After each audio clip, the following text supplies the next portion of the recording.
Welcome viewers for another episode of E&C Question Reflection, where you learn truth, knowledge, and understanding. Welcome back, y'all. How are y'all doing this evening? Before we get started, I want to remind you, as I always do, if you have not done so already, to go ahead and subscribe to this channel. Make sure that you hit that notification bell and select all so that you don't miss any of the material that we put out, like lives and premieres. Also, make sure that you like, comment, and share this video, as well as follow us on Facebook, Instagram, and Twitter. Today we're going to be talking about digital learning and its stresses. So kind of a little background about it. My children are in digital learning, and digital learning can be a little stressing, especially if you're not used to teaching your child at home. So my oldest son is actually homeschooled, has been homeschooled since 6th grade. So I'm kind of used to your normal, them being home and, being able to teach him. As you have noticed, if you do follow this channel, you know that I made a video about parents forgetting that they're the primary teachers. So this specific video, it goes back to reminding parents that one of your primary roles as a parent is being a teacher. So beyond the fact that you send your child to school to see an academic teacher who is in charge of teaching your children on an academic level, always remember, you are above that teacher, because it is your responsibility as a parent to make sure that that teacher is doing their job. And some people may say, oh, well, it's not my job to make sure the teacher's doing their job. Yes, it is. No, it's the principal's job. No, it's your job, because that's your child. The principal is there to make sure they're following the educational statutes, to make sure that the teachers are doing what they're supposed to do as employees. However, when it comes to your child, it is your responsibility. So when the school wasn't doing what I asked them to do, which was teach my child and make sure that my child is doing what they need to be doing, I pulled him out of school, because one thing about me is I will watch what my student is doing, what my child is doing. I will go on and make sure that their grades are being updated, that their grades are changing, that they're getting better, that they're understanding the material. So my son wasn't doing very well in the school because my son wasn't asking for help. Nobody knew why he wasn't doing well. Well, I gave them a deadline to get it together, and they couldn't. Because they couldn't get it together, I pulled my son out of school. I became his primary academic teacher, and my son is now getting A's in his classes, because I forced my son to understand the material. Because if he's not there's 3 learning styles, so if he's not understanding it one way, I'm going to switch. And I'm going to make sure that he understands the material, that he can say it back to me, so that I know that he's getting what it is I'm teaching him. So you're not always going to get that. So here it is about this digital learning. So here we go with the COVID-19, and we're having to put our children into digital learning, where our children are staying at home. So I wasn't sure if I wanted to put my children into Florida virtual, or if I wanted to do digital learning. Well, they kind of wanted to see their friends. They really did not want to stay home. They kind of wanted to go to school, but I wasn't with all that math stuff at all. So I was like, no, I'm not going to do that. I'm just going to keep them at home. I'm already used to doing it. Why not? So here's the downfall. Here's the downfall to the digital learning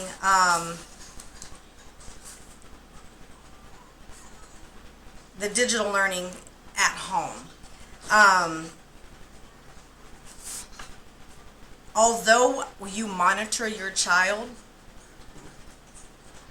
it doesn't necessarily mean that the teachers are going to be doing what the teachers are supposed to do. Now, this doesn't cover all teachers, because there may be some teachers who are doing what it is that they're doing.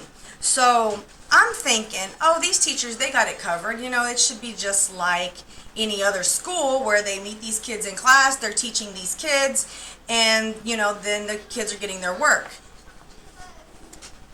Nothing like it. A lot of times the teachers don't understand, because they're so used to students being in the class. They don't understand that there's parents like me who are in class too. I'm not asleep in my bedroom. I'm not at work. I'm right behind my child or in another room, and I can hear whether they're on the Zoom calls, whether my student is in class, whether my student is being talked to and taught. So I'm starting to figure out that that's not the case. I'm noticing that there's some teachers who are not actually doing Zoom, where they're not doing the face-to-face video calls, and I'm like, well, wait a minute, how are you learning? So I'm one of those parents. I'm going to question you. I'm going to ask you a whole bunch of questions, like, how are you learning this material? How are you getting your work? How is it getting checked? Are you going over it with teachers? How do you know if you're right or wrong? I'm a firm believer that passion, patience, and repetition are the keys to being a good teacher. Period. Passion, patience, and repetition. And I'm a firm believer of that. So what I'll end up doing is I'm looking at my student, and my son walks up to me earlier today, and he says, Mom, I don't understand this question. Now, take it. This is a question he should be asking his teacher. My children already, now I say that because I need you guys to understand something. My children already look at me and Eric as their teachers, so they're naturally going to come up to me and ask me instead of asking a teacher, because they know that we're not like that. We're not going to be like, go ask your teacher. I don't know. We're going to do it. And so my children will come up to me and they'll ask me questions. But I'm not 100% sure whether a lot of children see their parents as teachers. A lot of children are like, no, that's my parent, that's my teacher. My children are a little different. They see us as their primary teacher because this is stuff that we teach. The stuff that we teach out to other people, it's the same stuff we teach our kids. So our kids hear this stuff. So anyways, my son comes up to me and he's like, Mom, I don't understand this. And I read the question. It said,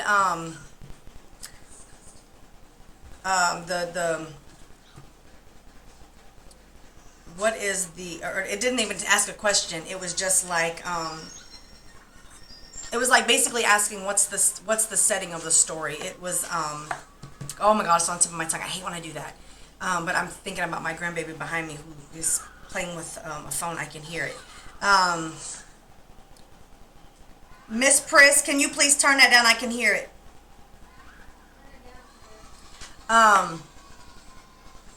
It was like the time, the place, I can't think of, oh my gosh, it's like on the tip of my tongue, but I'm not going to go through it. But anyways, it was basically saying this specific question, and then the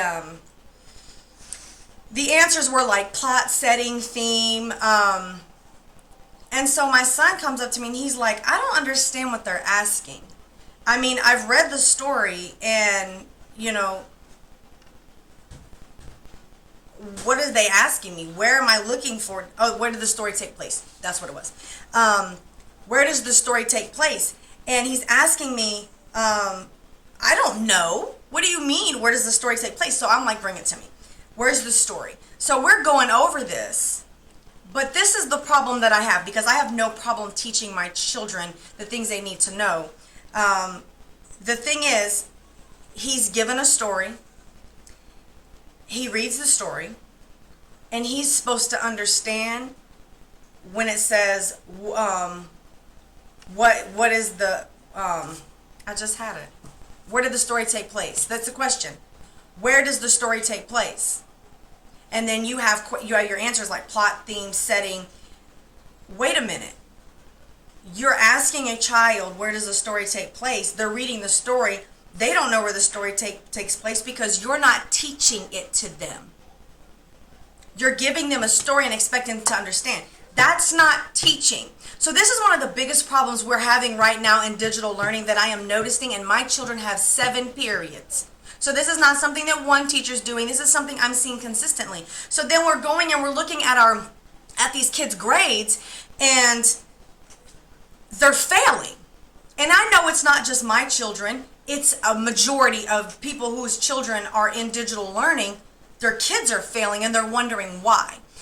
So our specific county gives us access to our students' grades on a regular basis.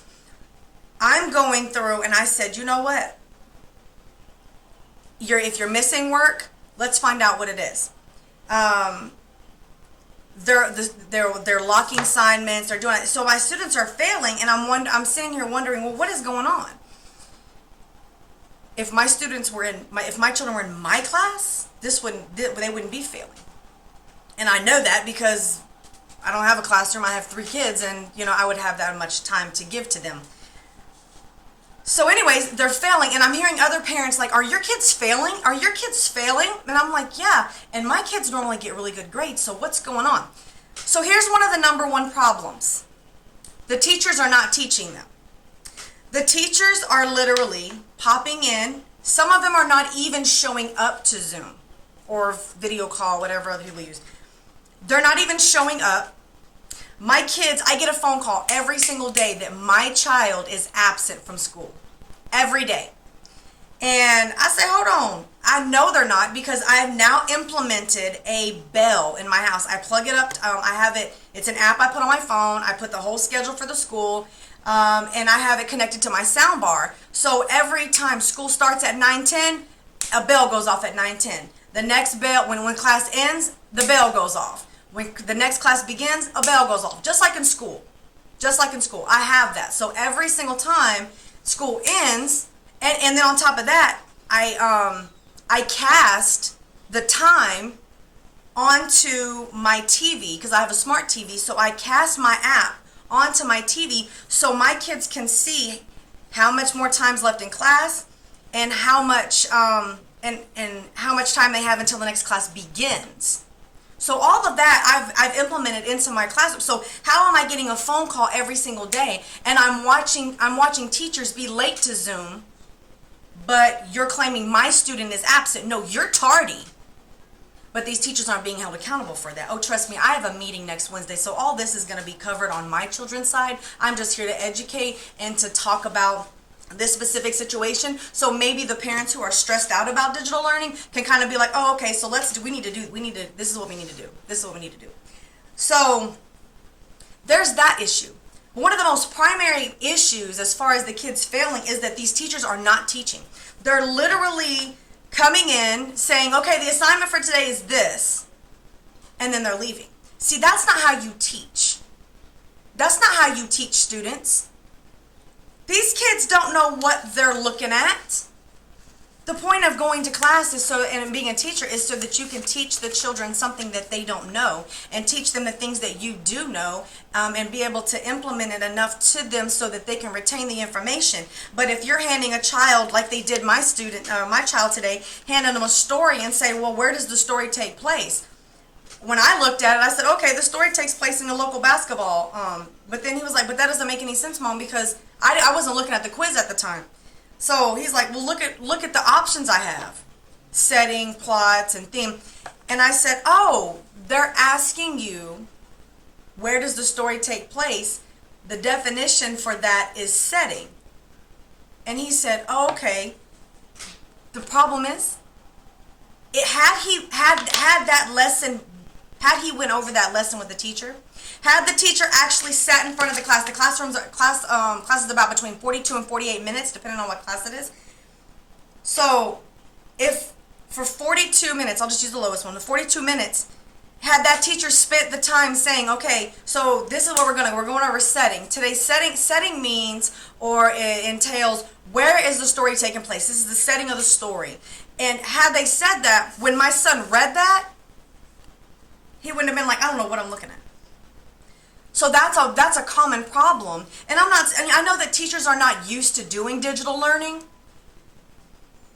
And I can kind of give them this much pull from that. But it's the same thing, because I even asked the teacher, I said, okay, so wait a minute. You have a class and you have the computer kids, but they're not at the same time. She said, oh no. She said, I have my face-to-face kids in one class, and then I'll have my online kids in a different class. So it's not like these parents, that these teachers are being distracted It's not like they're being distracted by other students and they can't focus on these students. It's that these teachers are taking advantage of the fact that there's a bunch of kids on here and they're not teaching. I have literally heard maybe 2 out of 7 teachers of my students actually teach a lesson.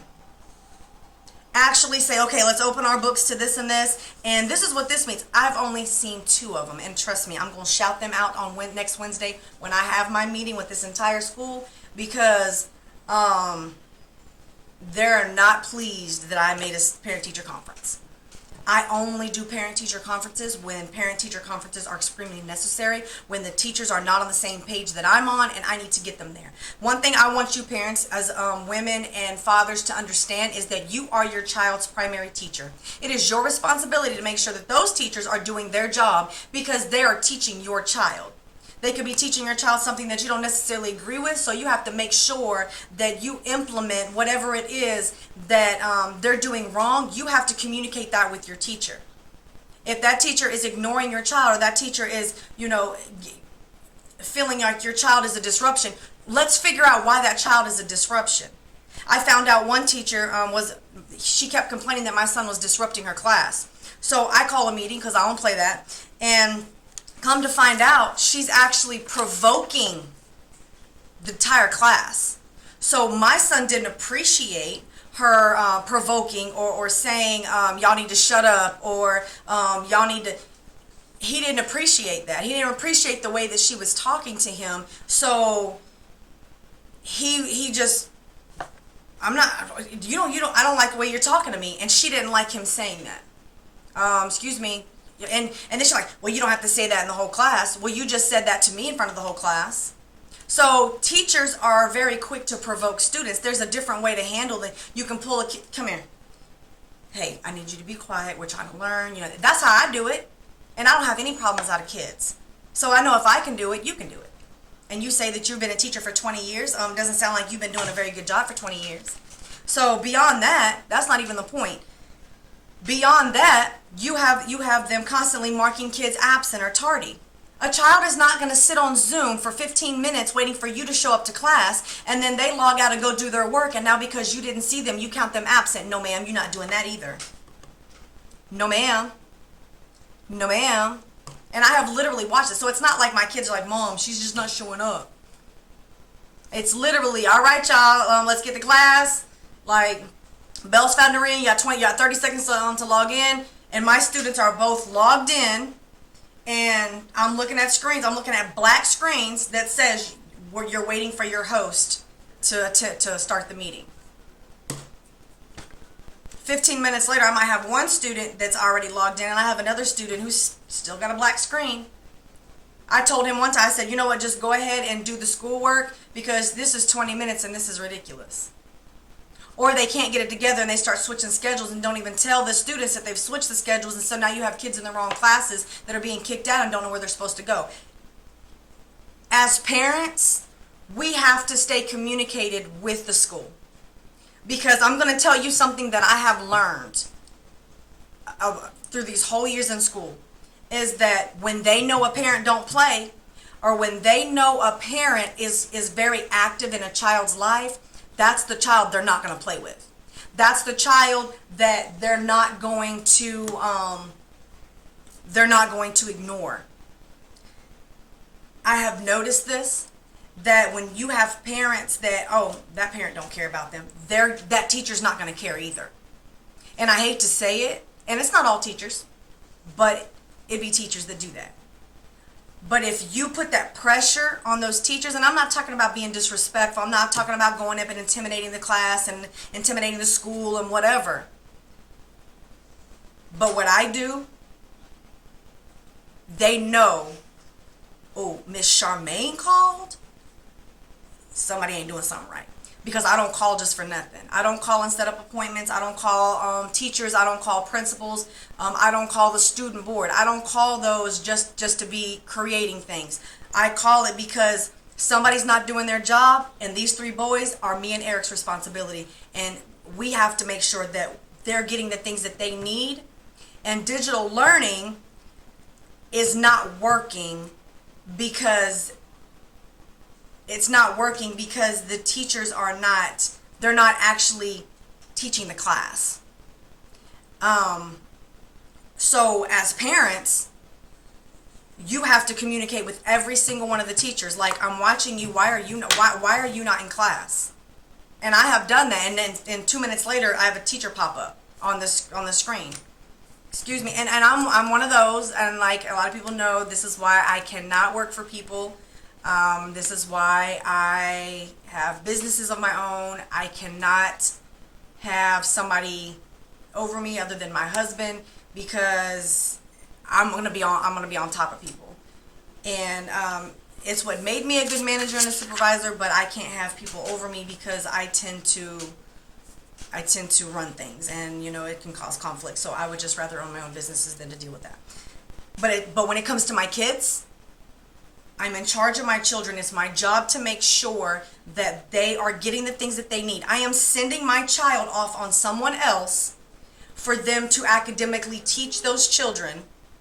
And so therefore, that I'm not looking at a school as a daycare. I didn't drop them off to you because I need a babysitter. I dropped them off because I need them to be academically taught. And if I'm dropping them off there and you're not academically teaching them, then I'm wasting my time. And you're getting paid for nothing. So what I end up doing is I end up emailing, because I have all the teachers' emails.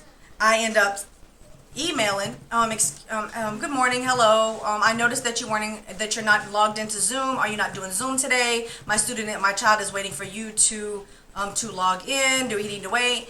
Or is there something else that he needs to be doing? And then 2 minutes later, you see the teacher pop up. I shouldn't have to do that. But because I'm a parent and these are my children are my responsibility, I will. So as parents, you have to know your rights and realize that just because you're sending your child to a public school, it does not mean that they are now in control of your child. That child is still your child, and you are responsible for your child. So in digital learning is no different than regular school. You keep communicating with those teachers, and those teachers are going to stop thinking that they can just blow a child off and, oh, it doesn't matter. Because I'll be dogged if I didn't look on their grades and every single grade they had was an F. Every single one. And I do not play that. When me and Eric, when we're sitting here looking at grades, we do not allow that. No. We will shut down our house.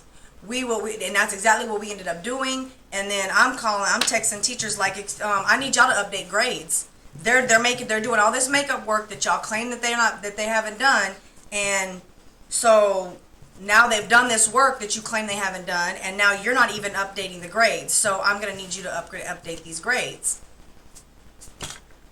They can't stand it. That's your job. Okay, your job is to teach and to I don't need you updating grades once a month. You need to update them grades on a regular basis. And if I made your life hard, I'm sorry. You're making my life a little difficult by having to babysit you as a teacher because you can't do what you're supposed to be doing as my child's academic teacher.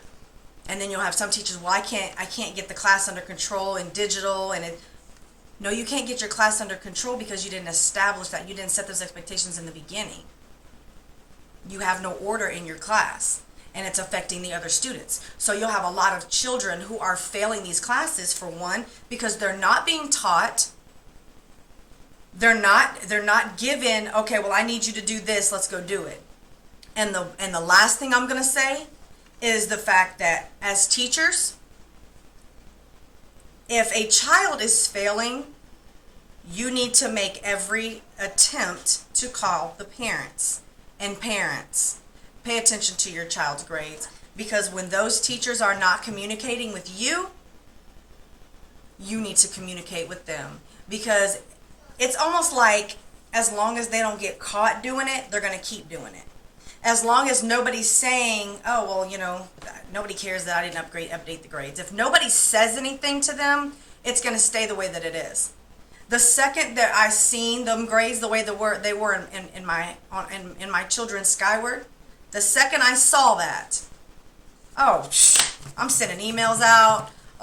We doing this. I need this grade. I need this grade to be above a 70. If it's not above a 70, then we need to figure out what we're gonna do. Do I need to call a meeting? And they're like, all of a sudden, I go in the next day and I see them grades jump from like 10s to like 60s, like boom, boom, boom, boom, boom, boom, boom.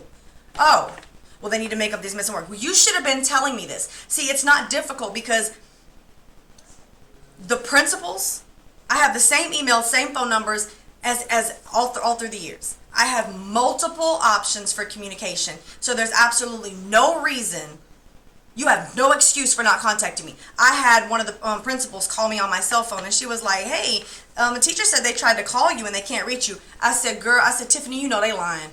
She's like, I know, it's weird because, I said, you know darn well they lying. There's too many ways to contact me. Too many. And every single one of them is in the system. You know they lied. There ain't no way they tried to not Casey Charmaine Williams, no ma'am. They didn't try to contact me.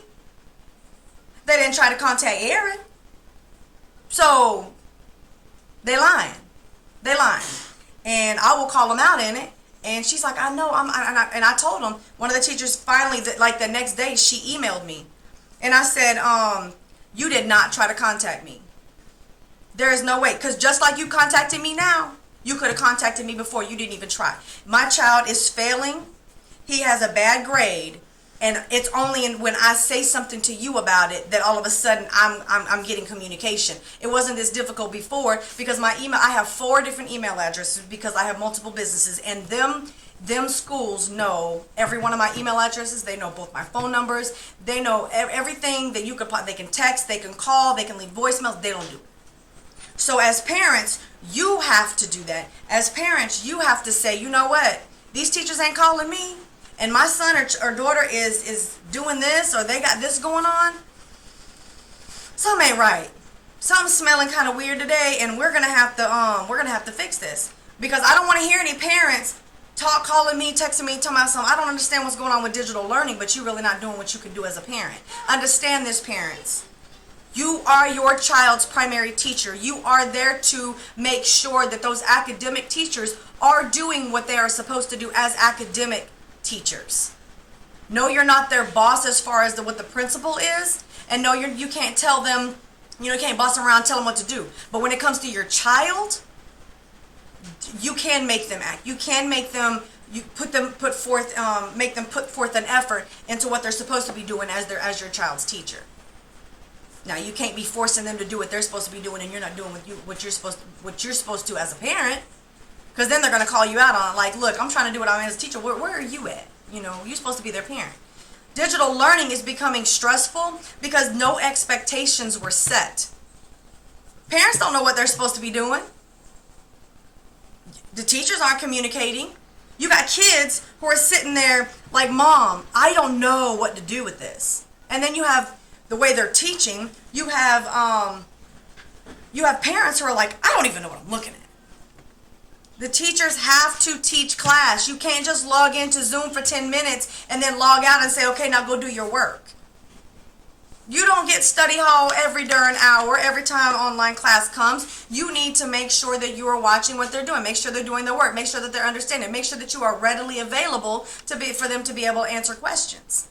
When you're not doing it, you're having a fail rate, a really, really high fail rate, because you are not teaching class. Kids are there, they don't know what they're doing. And when I saw that, and I have my kids, I have my son, when I first started looking at this, I said, wait a minute, do you know what you're doing? And he was like, no. I had to teach it to him, because that's what I do. Even though I have Florida Virtual and my son has other teachers, my oldest son, I always did the work. I always looked at the curriculum, freshened up on the curriculum that I'm supposed to teach. And then I'm putting it on my smart TV, and we're gonna go over it. That's why my son went from a DNF student to a B student, because I take the time to actually make sure he gets it. And that's something that these digital learning teachers are not doing at all. I have heard too many times parents say, my student is failing. Am I the only parent whose student is failing? No, you're not the only one. My students aren't failing anymore. But a week ago, they were failing. And a week ago, Miss Williams, Miss Williams did what Miss Williams was supposed to do, and Miss Williams made sure that her students, her children, were made known that we're not going to play this. See, we have a 6th grade center that's just for 6th grade. So my kids are going into a school where these teachers don't know me. For the last 6 years, the teachers know exactly who I am. Because me and Daddy are very, very active parents. Like when I call, they're like, "Oh, hey, Miss Sharp." I don't even have to tell them who I am because I'll call on my kids. I'll pop up on my kids, so they already know. So this school is a new school. Now, a couple of the people there at the school know who I am because my oldest son went to this school, and this is the school I pulled him out of. But the principals know me real good. The teachers don't know me like that. They're going to learn Wednesday, but they don't know me like that. A couple of them, they know me personally, but they don't know how I be at school. They finna learn. They finna learn Wednesday. And no, I'm not going to be mean, but I'm going to be very business professional because I hold people accountable for what they're not doing, and I give them credit for what they are doing.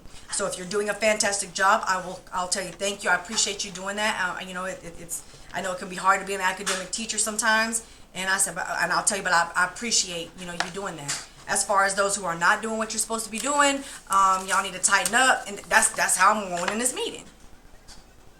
Because these are my children, and their academic success relies on Eric and me. Not on them. They graduate, who cares? Okay? They don't care. I do. And as a parent, you have to care too. Because these are not their kids. They're only going to care to a certain extent. You, on the other hand, care a little bit different. So if you're having any stresses with digital learning, these teachers are not teaching. So you may have to freshen up a little bit and, kind of like, hey, I don't get it. Or I would call my teacher out on that. I would say, hey, my student doesn't get what you're teaching. You're going to have to figure something out. There's 3 different learning styles. It's very difficult to teach those 3 different learning styles on an online setting. It's very difficult. But you can make it happen. You can tell these teachers, my son don't get it. My daughter, they don't get it. So however you're teaching, we're gonna have to switch that up. You can put pressure on these teachers by implementing parent-teacher conferences, trying to understand why things are not working out, why the curriculum is the way that it is, or the order is the way that it is, the schedule, the routine. But you have to be an involved parent when it comes to digital learning, because if you're not, your child is just another face on a screen to them. And I hate to say that because it shouldn't be that way, but it is what it is. There's a lot of teachers out there who only became teachers for the bonus. They signed up to be teachers because they get this bonus when they first become teachers, or if they move to schools, they might get a bonus. But a lot of teachers don't teach because they have a passion for it. That's why I said passion, patience, and repetition. So I'm going to go ahead and close it out with that. I am going to go ahead and remind you that if you have not done so already, to go ahead and subscribe to this channel. Make sure that you hit the notification bell and select all so that you don't miss any of the material that we put out, like lives and premieres. Also, make sure that you like, comment, and share this video with family or friends or people that you think may be struggling with digital learning and the stresses that come along with it. Also, make sure that you follow us on Facebook, Instagram, and Twitter, because those links are right above me. See them? And you can always follow us there. So with that being said, y'all, we are going to catch y'all on the flip side.